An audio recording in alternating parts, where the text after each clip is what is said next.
Married at First Sight, season 11, episode 5 and 6 review. Okay. Not much to review, but there's an issue that I want to come on and talk about because I didn't do a review last week and I didn't do a review this week, but I've been busy trying to get the baby ready for school. But I want to talk about this issue. So please be sure to thumbs up, share this out if you can. Leave a comment for me and I will read your comments. Okay, I might be about a week or two behind, but I will eventually get to your comments and I will read them and talk about them. So on this last episode, right? The couples are home. Everybody got back home.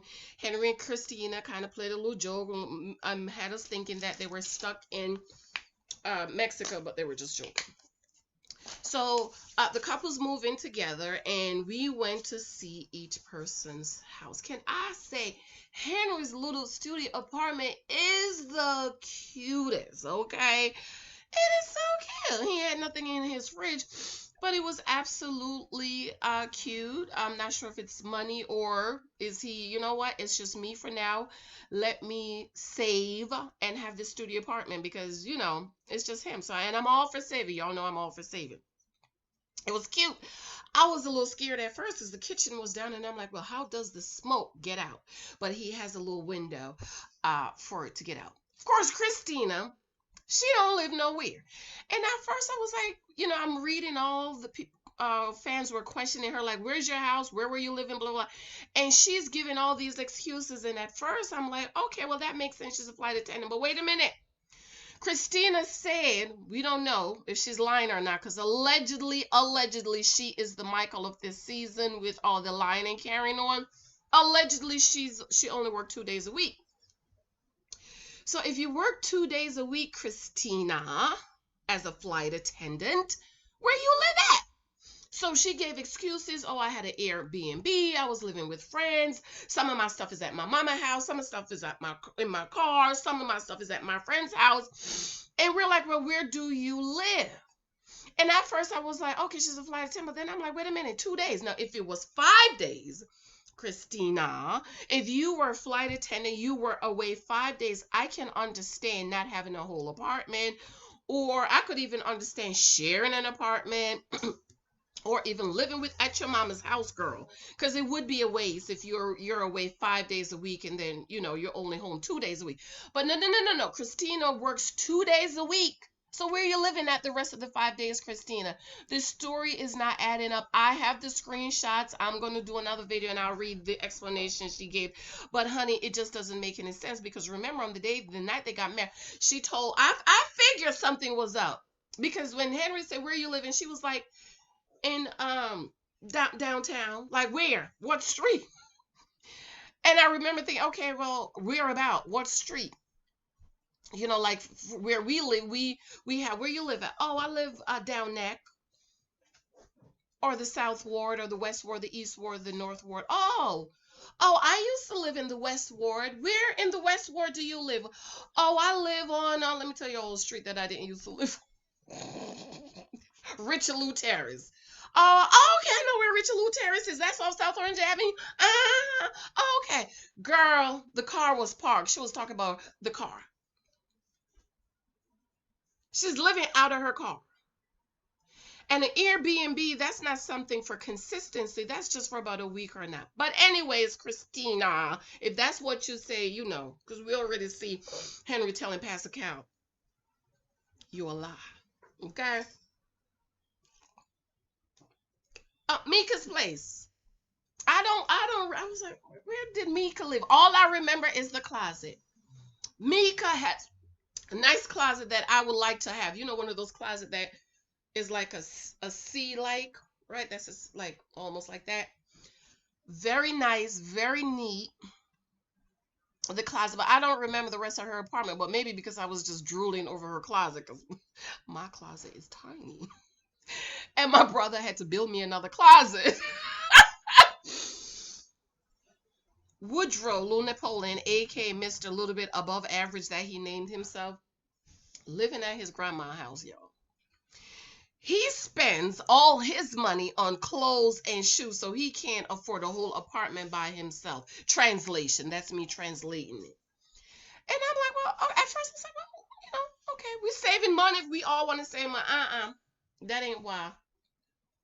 He can't afford to live by himself because he spends all his money on his clothes and shoes. And he wasn't even living in a bed. It wasn't even a bedroom. It was somebody, Marvina. I'm giving Marvina credit. She said where he's in, it looks like his sunroom. Her grandmother has sunroom, and that looked like a sunroom. For me, that's like a den.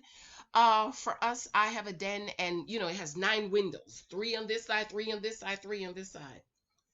Oh, somebody take all my Legos, then hide them, then lose them. I'm sorry. Say hi. Hi. I'm sorry. I don't know where your Legos are, but you have a lot more. Okay. And he didn't even have his clothes in a drawer. I mean, it was on a little, you know, the little shelf you buy at Walmart. You just fold your clothes and put on it. You know, but you know, he ain't got no money. He broke. At first, I was like, "Oh, I like this house," but it looks like a grandmother house. Okay, it looks like a grandma house. You know, your grandma house has all this stuff, child. He in the sunroom. Okay. Miles' house, I was like, okay, because you know what they said about Niles? He's nasty and messy. So at first I was like, okay, that's cute. His mama came over and cleaned before he came back. Child, when he opened that bedroom door, I was like, no, do Lord. And all that stuff over there in the corner. And Karen said, what's all this? Go in the bedroom. Stuff all over the place. I don't know how he sleep on that bed. But in all fairness, I did see moving boxes, so I don't know if he had took the clothes down and put them on the bed, but I couldn't see the bed. Did y'all see a bed? I saw the bed shape, but everything's on the bed. Okay. Absolutely love Karen's apartment. Love it, love it, love it. Just like real girly apartment. Miss Olivia and Bret. Did I tell you what the title of this video is? Bret and Olivia is not wrong. They're just wrong for each other, okay? Miss Olivia, now, let me tell y'all, because y'all, if y'all watch Sex in the City, you will know what I'm talking about. Miss Olivia lives on 5th Ave. And Bret lives in the Bronx on Boston Avenue. I used to live in the Bronx on Boston Avenue. Don't be offended. Off Boston Avenue, okay? But she can afford it. Olivia went over to Bret's house and she was like,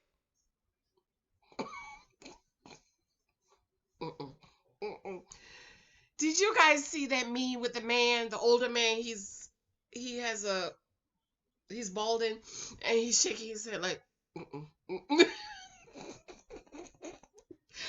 Olivia went in the house and she's looking around. She's like,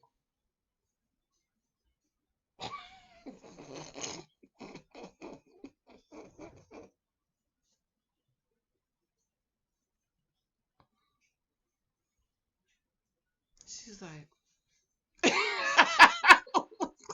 in her personal account, she's like, now Olivia, yes, is dated, as my realtor would say. It's a little dated, but you know, a little feminine loving, and he had nice curtains, okay? Nice big old kitchen that he was able to part it off where the kitchen is on one side and then he has a divider and then his tools on the other side. I thought that was a good idea. But then he has a whole room or space for his big old computer. And Olivia's like, well, why'd you need those computers for? And he's like, to do computer stuff. And she, in her personal cam, she says he's a gamer. That's where all of Bret's money is going. Okay, because you know the gamers, even though I've heard some people can win money, okay? So Olivia was not impressed with Bret's place. And Bret was hurt that Olivia was not impressed with his house. Yes, Bret should be commended because he has a whole apartment, the whole house by himself. And Bret and Olivia, when Pastor Cal came over, Bret and Olivia got into it, and he went in on her. Oh, she told me she don't know how to budget, and she's in debt. Da, da, da, da. And she was like, I pay all my bills. And he was like, I pay all my bills. And basically, Olivia said, and I thank God she said it to Pastor Cal. She said, I wanted somebody who I can travel with and do things with. And basically, I wanted somebody whose income is similar to mine. Yes, she did say that. For those of you who are saying she should have said that, she said it. If you go back and watch the matchmaking episode, when they were matching Bret and Olivia, Pastor Castle, wait a minute. Olivia asked for someone whose income is comparable to hers. So people are thinking Bret is making about $60,000 a year, and Olivia is making about $180,000 to $200,000 a year. Okay? So for most people that those numbers don't register, okay? Because most people, I don't know, but most people is not making $100,000 a year. Most people at my job is not making $100,000 a year, except if you're an administrator that's been there for 50 years, the director on up, okay? But regular folks, we not making $100,000 a year. But I did look up, and I think I remember reading that the median income is for the United States $36,000 a year, median. Okay, but then I forgot how many people is living below the poverty level. So while $180,000 to $200,000 a year seems a lot to us, and you might not be able to fathom, let me bring it down into our terms.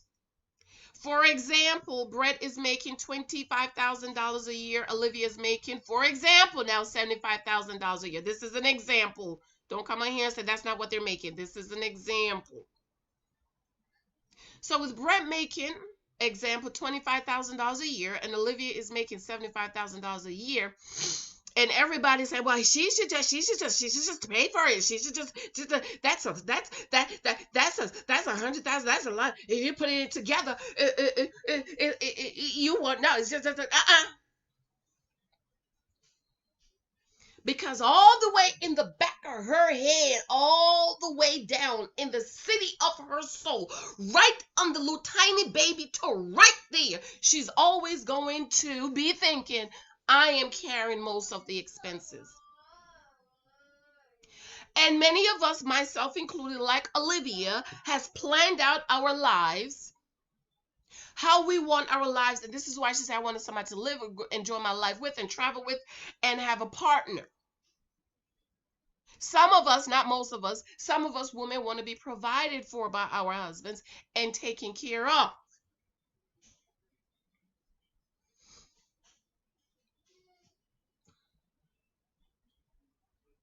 And Bret is saying, well, if you want to do all these things, are you going to pay? And she's like, mm-mm. And people are mad and angry at her because she don't want to pay. But remember, she has a vision in her mind of what she wants, and she was specific and asked, I need someone whose income is comparable to mine. What is comparable? $25,000 a year, example, is not comparable to $75,000 a year. Now, if he was making $60,000 and she's making $75,000, I think that's comparable. Don't you think that's comparable? And Bret is saying, well, if I go on these expensive vacations, I'm going to mess up my retirement. What that says to me, Bret, is you don't have a balanced budget. Because a balanced budget is a budget that includes everything. You are to also budget for a little bit of fun time. Okay, a little bit of vacation, even if it's going to, I don't know, Hershey Park for a week. Take the kids for a week.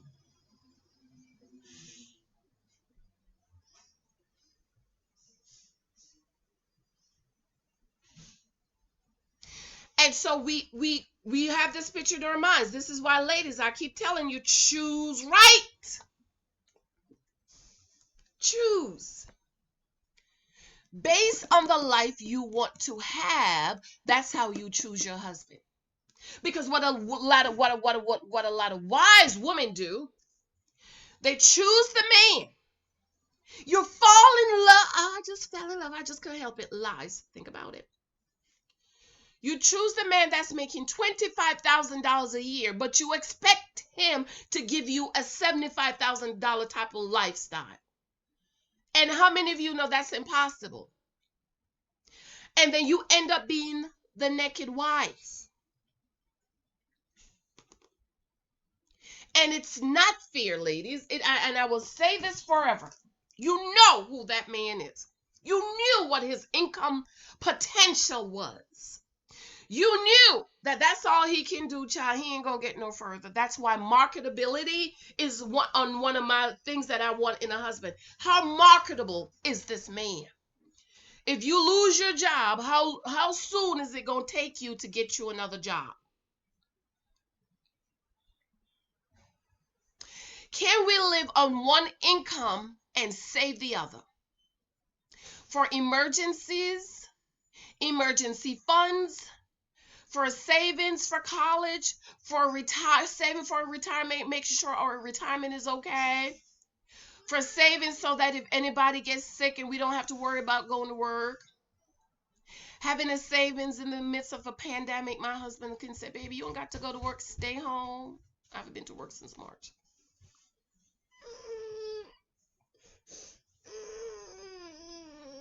Stop that.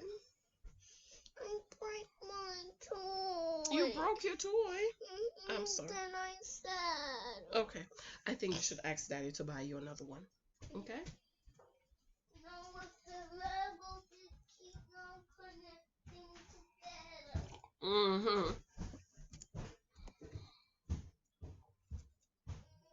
And you ladies, you marry these men that make $25,000 and then you turn around and say, I want you to pay all these bills around. That man can't pay all them bills with $25,000 a year, girl. Are you crazy?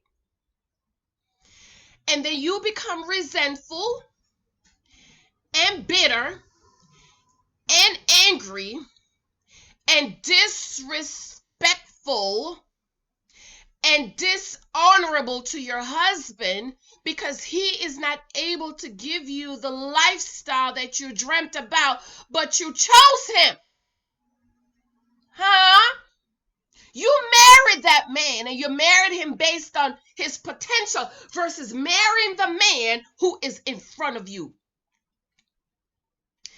If he's only making $25,000 a year, guess what? You marry the $25,000, not the $50,000 you think he can make with a certificate.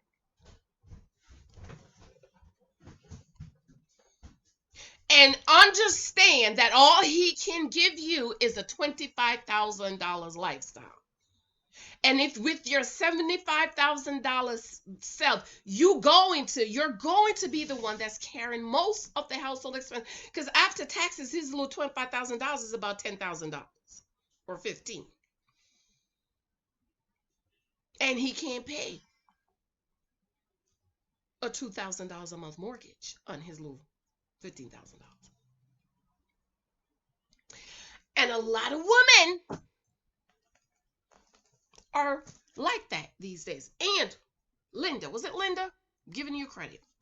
Linda said in my comments, she said most couples, most household needs 2 income. That's true. That is true. So single ladies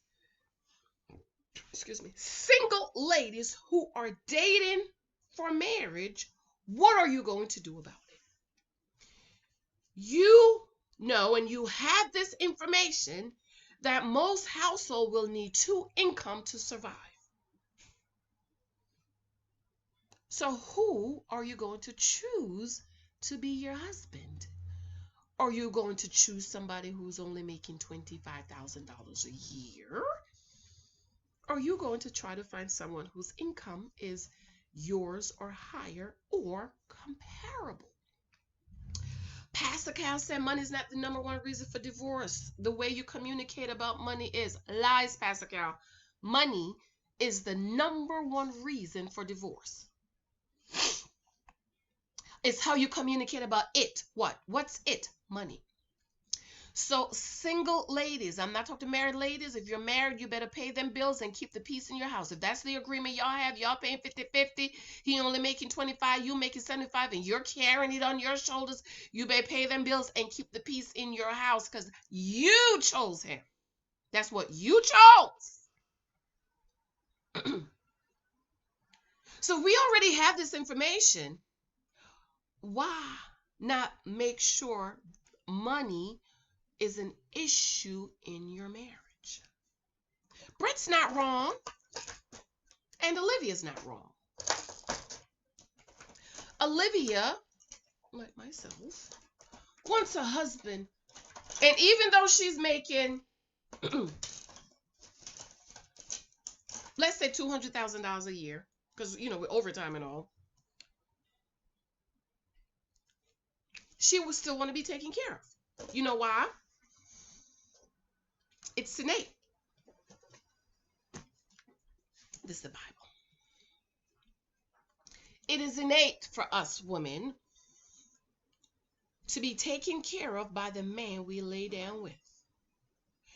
Flip on over to Genesis. God made the garden, put Adam in it, gave him a job, tend it, protect it, take care of it, name all the animals.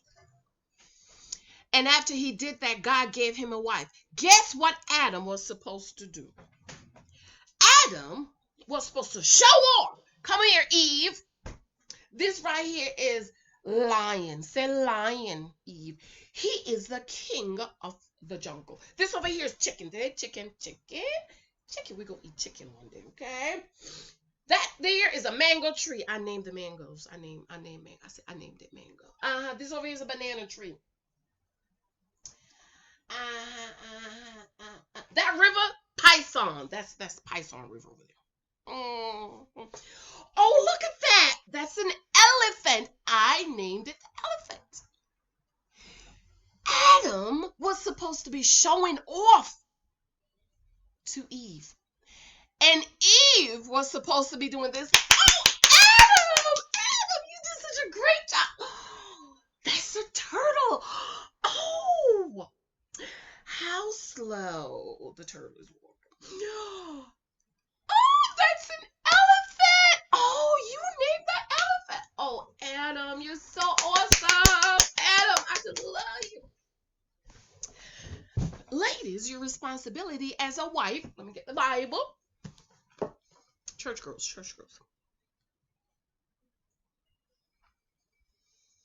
Is to do this for your husband. How many of you know if I'm working to take care of bills, pay bills, and all this, and I'm carrying all the load on my shoulder, I'm not going to be, I ain't going to do that. I was listening to this song this morning. Remember this little song? I love you, Lord.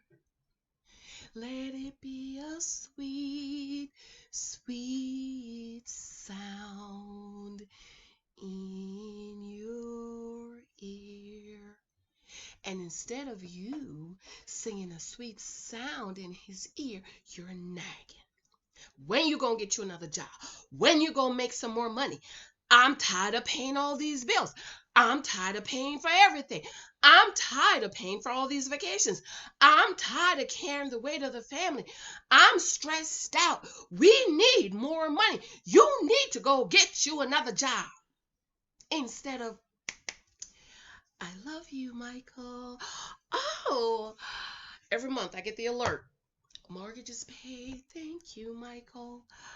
Gas in my car. Every Saturday. I don't got to worry about gas because he put gas in my car. Oh, roof over my head. You pay for all by yourself. Food on my table. Thank you, Michael. Money in my bank.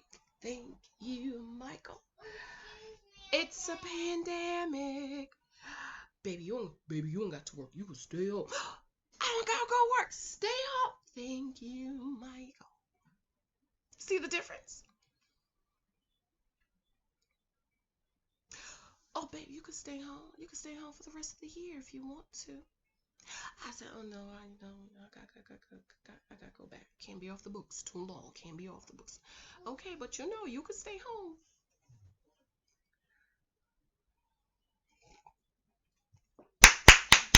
Thank you, Michael. Thank you. And what a lot of women do, you marry a man that you can't. Thank you. The church marriage between one man and one woman is representative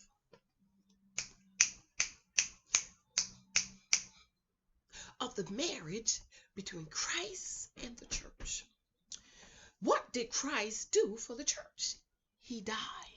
And what are we doing, the church? Hallelujah. Hallelujah. Hallelujah. I get up 4 o'clock every morning.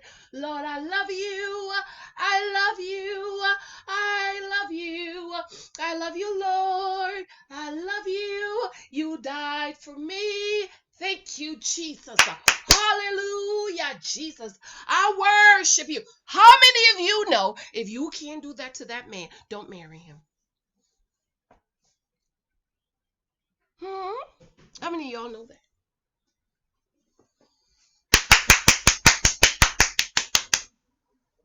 And Bret did a good job of providing for himself. And he bought him a cute little house. And he's thinking to himself, my wife is going to love this.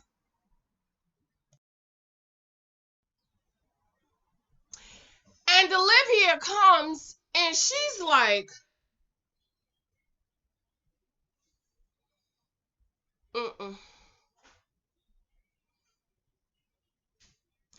because Olivia has Park Ave. Is it Park Ave? Where did Charlotte live in Sex and the City? Park Ave. Appetite. And Bret is not able to fulfill her appetite. So you know what Bret needs to do? Get him a woman who can appreciate him for his $60,000 a year. He needs to get him a woman in his tax bracket. You know that's what they call me. The girls at the job call me tax bracket. See, Olivia type of woman, ladies, will never be able to appreciate Bret for the man he is. Never. Not making the money he's making. He will never be able to show off. Because he's already crying, talking about, I can't afford no vacation.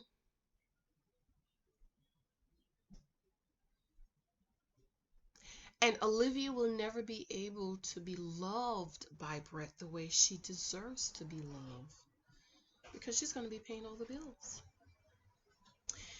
And Olivia will end up being the naked wife. And a lot of you ladies, or a lot of women, are the naked wife. Because men need to be respected. And women need to be loved. And when I say this little foolish woman, you know, that don't read the Bible. Women want to be respected too. I didn't say women didn't want to be respected. But women don't breathe respect. We breathe love. Men breathe respect. They need to be respected. That's the air they breathe. They breathe respect and honor and praise. And women, we breathe love and adoration. And so Bret and Olivia, they're not wrong. They're wrong for each other. And ladies, sometimes you meet these men. This is why you don't just meet and fall in love. Because some of y'all fall in love like Amani, and then you learn that he's saying, well, if you cut your hair, I might not be attracted to you. This is after she gave up the cookies. And what you need to do, ladies, is to gather the data. Get the data. Know what it is you need in a marriage. Know how you want to live your life. Know the kind of lifestyle you want. And you choose your husband accordingly. So some of y'all choose these men that's making $25,000 a year while looking at him like he's making $100,000. And then your whole marriage, you fight and you argue. And there's no peace in your home. And you're being disrespectful. And you're saying disrespectful things. And he's saying unloving things to you. Don't talk about my nails. I'm about to go get them done this morning. You know why? Because you didn't marry a man, ladies, you can respect. If you can't respect him and you can't honor him and you can't do this, don't marry.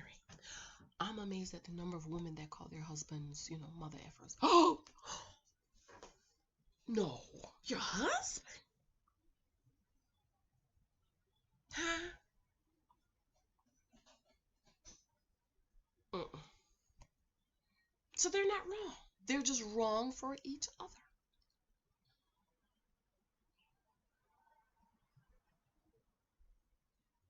So I am Team Olivia and I am Team Bret because there's nothing wrong with what they're both saying. They're just not for each other. And sometimes, ladies, you will meet a man that you like, but in the end, you're just not for each other and you have to walk away. Excuse me. And a lot of women don't walk away, and this is why you end up being the naked wife. It's available on Amazon, by the way. You end up being the naked wife because you did not walk away, because you want him to be something he's not. You want him to give you $100,000 lifestyle and pay the bills. He can't do that with his little $25,000 a year. He can't do that. And so you marry him and you're forcing him and you're pushing him and you're nagging him to go make $50,000. Bret is content where he is. Even though he says he's working on some certificates to get more income, but I don't think it's going to be Olivia's type of money. He might get another 10 or 15, maybe $20,000, but he's not going to be making what Olivia's making. And Olivia needs a man that's going to give her the lifestyle she wants. She wants a man who's going to take care of her and take her on vacations. And there's nothing wrong with that. There's absolutely nothing wrong. There is a man out there for her for that. And Bret needs a woman who's going to appreciate him for that dated house that he got. But there is somebody out there for Bret who will appreciate him for his $60,000 a year and his apartment. Because she could go to Home Depot. Oh, we're going to take these shelves off. She's going to repaint them, child. You put some, a woman is a visionary, honey. I'm going to put some paint on that. I'm going to change this out. And all of a sudden, it looks like a mansion. But he just have to find a woman who can do that for him. And Olivia has to find a man who can do that for her. Not wrong, just wrong for each other. I'm going to run. That's all I wanted to come on to say because I want to explain, okay? I wanted to explain. You really have to try to really understand this stuff. Olivia's not wrong. And y'all could talk about her being in debt. Olivia has the money. She just needs to sit down with somebody, girl. Call me, girl. I'll help you 6 months. I could get her out of debt in 6 months. I could Dave Ramsey her.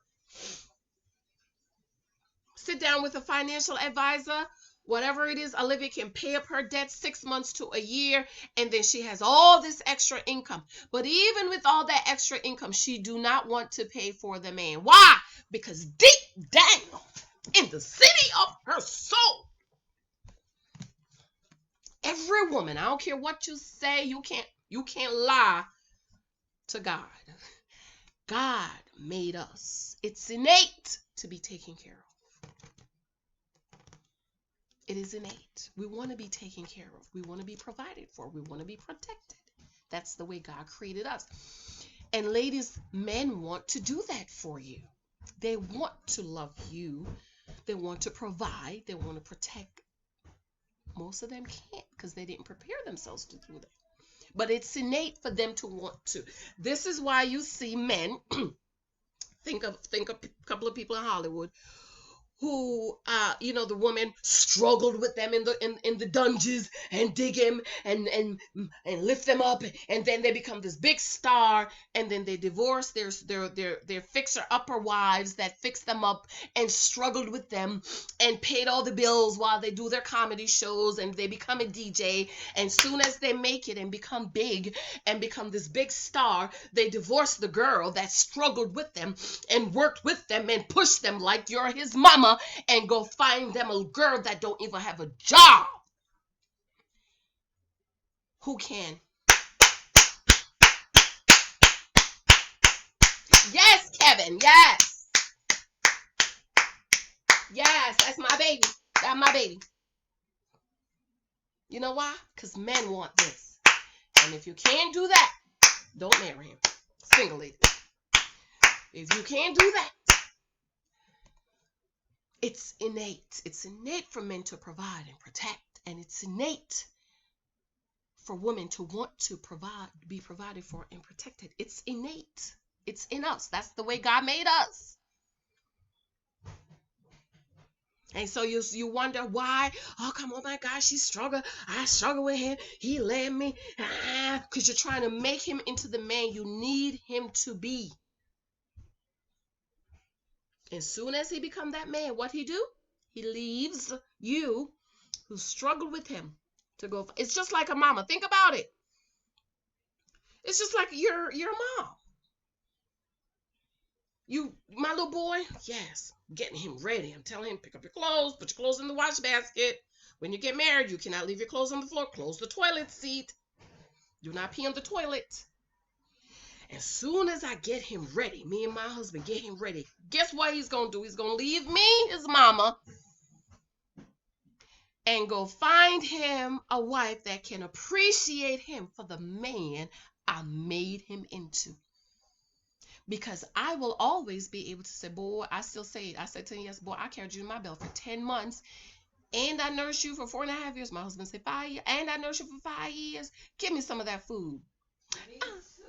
Lexi too. And so for those of you builder wives, fixer upper wives that build your husbands and made them into the men you will always be able to say, I made you. You ain't nothing without me. If it wasn't for me, you would still be homeless or hungry or broke. I made you into the man you are. They don't want to hear that. Men don't want to hear that because they're not supposed to be telling them that. Because your purpose as his wife is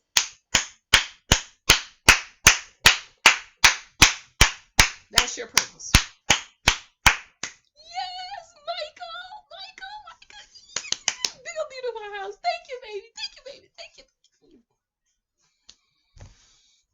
That's why they leave. Think about all the men that do that. Leave the builder upper wives, the struggle wives that struggle with them and dug dungeons with them and ate Roman numerals and sleep in the Roachmobile and slept on the floor. You struggled to make a life and y'all finally made it. And then he leaves you.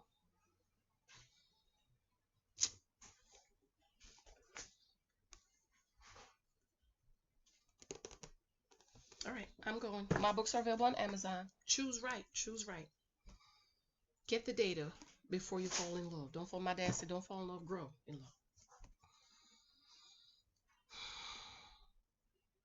Because I can't go to my house and say, I did this, all I can say, thank you, Mike, for this big old house you bought me. He took me from my one bedroom apartment. Lexi had the bedroom. I was sleeping in the living room on the futon. Thank you, Michael. Thank you. Every time I go in the truck, gas is in there. I don't know how we got there. Well, I do know. Michael put in there. Thank you. I don't got to say, take the garbage out. Garbage is out. Monday nights, take the garbage out. Mike, I need. Here you go, baby. Here. And my responsibility. Thank you, Michael. I just love you. So I don't want you. Love you guys. Let me know what you think, ladies. Single ladies, choose right. Bret is not wrong. Olivia's not wrong. They're just wrong for each other. And sometimes you really, really like somebody and you just have to walk away because your marriage will be hell on earth. And you just have to walk away. All right. Oh, I wore my sweet shirt. I was being sweet. If we are what we eat, well, I am awfully sweet. Bye, y'all. Bye. Mwah, mwah.